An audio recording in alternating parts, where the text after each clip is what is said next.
बिस्मिल्लाहिर्रहमानिर्रहीम अस्सलाम वालेकुम। कैसे हैं आप लोग सब? उम्मीद है सब खैरियत से होंगे, हैप्पी होंगे, हेल्दी होंगे। आज मैं आपसे एक ऐसी ट्रेडिशनल मिठाई की रेसिपी शेयर करूंगी जो किसी तारीफ की मोहताज नहीं। आज मैं आपके लिए कड़क सोन हलवा बनाने की बहुत ही ख़ास रेसिपी लेकर आई हूँ जिसे हम बिल्कुल इंस्टेंट तरीके से बगैर अंगूरी यानी समनक के बनाकर तैयार करेंगे। यकीन जानिए देखने वाला और खाने वाला बिल्कुल ही नहीं पहचान पाएगा कि इसे हमने बगैर अंगूरी तैयार किया है। बहुत ही मज़ेदार ये हलवा बनके तैयार होता है और दिखने में ही जितना आपको अच्छा लग रहा है ना, खाने में ये उससे ज़्यादा लज़ीज़ था। तो ज़रूर ट्राई कीजिएगा मेरी इस रेसिपी को। तो चलिए फटाफट से इस मज़ेदार और बहुत ही टेस्टी सी मिठाई को बनाना शुरू करते हैं। तो कड़क सोन हलवा बनाने के लिए सबसे पहले हमने यहाँ पर मोल्ड को रेडी करना है, क्योंकि जब हम हलवा तैयार करते हैं ना उसके बाद बिल्कुल भी टाइम नहीं रहता है इन सारे कामों का। तो आप देखिए यहाँ पर स्टील की कटोरियाँ ले सकते हैं, चाय वाले कप ले सकते हैं, इसके अलावा स्टील के मेजरिंग कप्स जो हैं वो भी आप इस्तेमाल कर सकते हैं। लेकिन मेरी यही सजेशन है कि आप स्टील की कटोरी का ही इस्तेमाल करें, उसमें ये हलवा जल्दी और बहुत फटाफट निकल आता है बाहर। तो चलिए अब इसको हम तैयार कर लेते हैं। तो सबसे पहले हम इनको ग्रीस करेंगे। तो यहाँ पर मैंने ऑयल डाल दिया थोड़ा-थोड़ा सारे कप्स में। उसके बाद ब्रश की मदद से मैं ऑयल को अच्छी तरह से स्प्रेड कर दूँगी ताकि जब हलवा हमारा रेडी हो ना तो फटाफट से हम इसको बाहर निकाल सकें। ये देखिए अच्छी तरह से मैंने सारे कप्स में, कटोरियों में जो है वो ऑयल जो है ब्रश की मदद से लगा दिया है। अब यहाँ पर मैं कुछ ड्राई फ्रूट्स का इस्तेमाल कर रही हूँ, ये बिल्कुल ऑप्शनल है, अगर आप लगाना चाहते हैं खूबसूरती के लिए तो लगा लें, वरना आप इसको स्किप कर सकते हैं। मैंने यहाँ पर बादाम ले लिए, हाफ कट करके उसमें डाला है, उल्टा करके आपने डालना है, जो भी नट डालना है ना। उसके बाद काजू लिया है, पिस्ता लिया और थोड़े से मैंने मेलन सीड यानी कि वो जो खरबूजे के बीज होते हैं ना, वो मैंने ले लिए हैं। ये देखिए एक-एक करके मैं पिस्ता, बादाम और काजू रख दूँगी इस तरह से और थोड़े से मैं ये बीज डाल दूँगी। तो इसी तरह से मैंने बाकी सारे कप्स में डाल दिए नट्स अपने और हमारे कप्स बिल्कुल रेडी हो गए। इनको एक तरफ रख दूँगी। दूसरी तरफ मैंने यहाँ पर एक बाउल ले लिया और इसके अंदर मैं डालूँगी 5 खाने के चम्मच भरकर मैदा। जितना आप मैदा लेंगे उतना ही हम इसके अंदर ड्राई मिल्क यानी कि खुश्क मिल्क जो होता है वो डालेंगे। तो यहाँ पर मैंने 5 खाने के चम्मच ही ड्राई मिल्क ले लिया है यानी कि खुश्क दूध ले लिया है। तो ये देखिए 5 खाने के चम्मच मैदा है, 5 खाने के चम्मच खुश्क दूध है। अब इन दोनों चीज़ों को ना मैं अच्छी तरह से मिक्स करूँगी।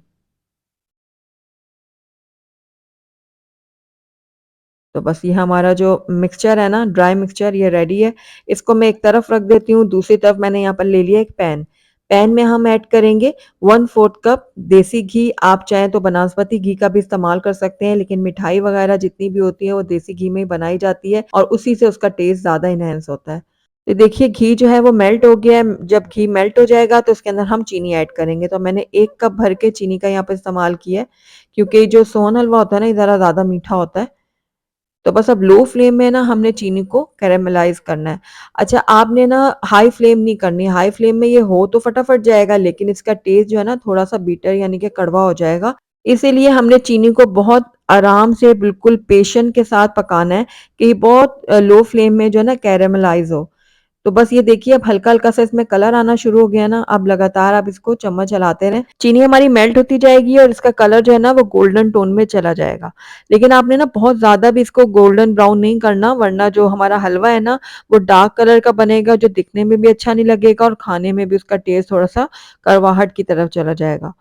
तो बस ये देखिए लगातार चम्मच चलाते हुए मैं इसको पका रही हूँ और कुछ ही देर में ये चीनी जो है हमारी मेल्ट हो जाएगी और फिर उसको हम थोड़ा-सा कलर देंगे।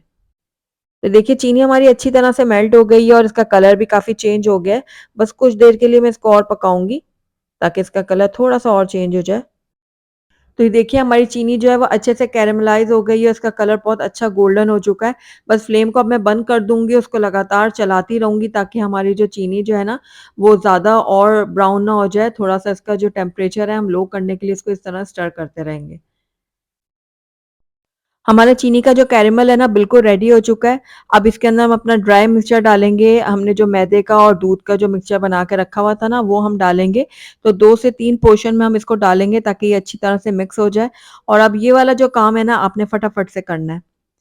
ज़रा भी देर नहीं लगानी, बस 2-3 पोर्शन में हम थोड़ा-थोड़ा करके डालते जाएँगे, इसको हिलाते जाएँगे। ये जो हमने कैरेमल तैयार किया है ना घी और चीनी का, ये बहुत ज़्यादा गरम है, आपने बहुत ज़्यादा केयरफुली ये काम करना है और जो हमने इसमें ड्राई इंग्रीडिएंट डाले हैं ना, ये इसी में अच्छी तरह से पक जाएँगे। तो बस इस तरह लगातार चम्मच चलाते हुए मैं इनको मिक्स कर रही हूँ। जब आप देखें कि ये मिक्सचर जो है वो पैंदे को छोड़ना शुरू हो गया, तो बस ये हमारा जो मिक्सचर है ना मिठाई का, ये बिल्कुल रेडी हो गया है। आपको जैसे इसका टेक्सचर नज़र आ रहा है ना, इसी तरह का इसको होना चाहिए। बस आपने फटाफट इसको जो है ना मोल्ड में ट्रांसफ़र करते जाना है जो हमने रेडी करके रखे हुए थे। तो ये देखिए इस तरह से मैं जितना आपने इसको डालना है 2-2 टेबल स्पून के बराबर मैं डाल दूँगी और इसको सेट करती जाऊँगी। अगर आप देखें ना कि आपका ये मिक्सचर थोड़ा-सा गाढ़ा हो गया और डालने में मुश्किल हो रही है, तो इसको फ्लेम में रखें, हल्का-सा इसको गरम करेंगे ना तो ये फिर वैसे हो जाएगा। तो बस आपने फटाफट से ये काम करना है और जल्दी-जल्दी से इसको ऊपर से सेट करते जाना है। तो मैंने सारे मोल्ड के अंदर ये मिक्सचर डाल दिया था, उसके बाद मैं चम्मच की मदद से या फिर स्पैचुला की मदद से इसको सेट कर दूँगी ऊपर। ये देखिए इस तरह से। अच्छी तरह से इसको प्लेन कर देंगे, ताकि ये ऊपर से भी अच्छी तरह से इवन हो जाए। तो सारे कप और कटोरियों में मैंने ये मिक्सचर डाल दिया। अब इसको आधे घंटे के लिए मैं सेट होने दूँगी, उसके बाद मैं आपको इसको डीमोल्ड करके दिखाऊँगी। ये देखिए आधा घंटा तकरीबन हो गया है इनको रखे हुए और ये अच्छी तरह से कड़क हो गए हैं, ये देखिए। बहुत अच्छे से सेट हो गए हैं ये। तो ये देखिए अब मैं इसको आपको निकाल के दिखाती हूँ। अच्छा, जो स्टील की कटोरियों में मैंने डाला था ना, ये बहुत ही आसानी से निकल गया था। इसमें मुझे ज़रा भी मुश्किल नहीं पेश आई। तो मैं आपको यही रिकमेंड करूँगी कि आप स्टील की कटोरियों में इसको बनाएँ ताकि आपको निकालने में आसानी हो। बाकी ये कि चाय के कप में से भी निकल तो गई थी, लेकिन थोड़ी-सी ना मुश्किल पेश आई थी मुझे। मुझे थोड़ा टाइम लगा था इसको निकालने में। या इसके अलावा जो सांचे होते हैं जिसमें हम शेप्स वगैरह बनाते हैं ना, उसके अंदर भी आप इसको बना सकते हैं। तो ये सारी मिठाई निकाल लेती हूँ मैं सारे मोल्ड से, उसके बाद आपको फाइनल लुक दिखाती हूँ। अल्हम्दुलिल्लाह हमारे बहुत ही मज़ेदार, बहुत ही टेस्टी सा कड़क सोन हलवा बनके तैयार है। बिल्कुल हलवाई स्टाइल में बनके तैयार हुआ है और एक बार आप इसको ट्राई करेंगे ना तो कोई भी यकीन नहीं कर पाएगा कि इसको आपने घर में बनाया है और वो भी बगैर अंगूरी के। तो आपने ज़रूर ट्राई करना है मेरी इस रेसिपी को। मुझे पूरी उम्मीद है आपको और आपके घर वालों को ये मज़ेदार सी मिठाई ज़रूर पसंद आएगी। तो अगर आपको मेरी रेसिपी पसंद आई है तो इसको लाइक ज़रूर कीजिएगा, फ्रेंड्स और फैमिली में इसको ज़्यादा से ज़्यादा शेयर कीजिएगा। अगर आप पहली दफ़ा मेरे चैनल पे आएँ तो काइंडली इसको सब्सक्राइब भी कर लें, साथ ही बेल आइकन को भी प्रेस कर दें ताकि मेरी हर नई आने वाली वीडियो की नोटिफ़िकेशन सबसे पहले आप तक पहुँचे। और कमेंट करके मुझे ज़रूर बताइएगा कि आपको मेरी रेसिपी कैसी लगी। Thank you for watching. अल्लाह हाफ़िज़।